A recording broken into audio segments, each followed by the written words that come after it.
Okay, top tips for an aeroplane diet. If you've got something that was restored in the 80s, chances are they've made it nice and plush. So I've started taking panels off, and there's just pounds and pounds of vinyl. So we've been stripping the cabin, panels off the inside, the door, and there's some off the interior here, trying to make it a bit less red and a lot lighter.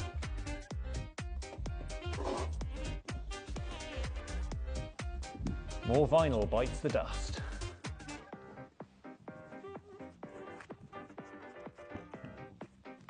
I might need just a moment to get an edge.